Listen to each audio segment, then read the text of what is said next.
ഈ ഇല വെട്ടുന്നത് സദ്യ കഴിക്കാനൊന്നും കേട്ടോ, മന്തി കഴിക്കാനാണേ.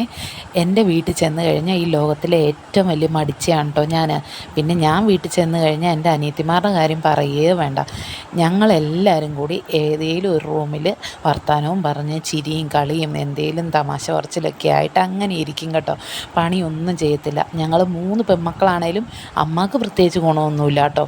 ഞങ്ങൾ ഒറ്റയ്ക്കൊറ്റയ്ക്കാണെങ്കിൽ ആരെങ്കിലുമൊക്കെ അമ്മാനെ സഹായിക്കും, ഒരുമിച്ചാണെങ്കിൽ തീരെ സഹായിക്കലേ.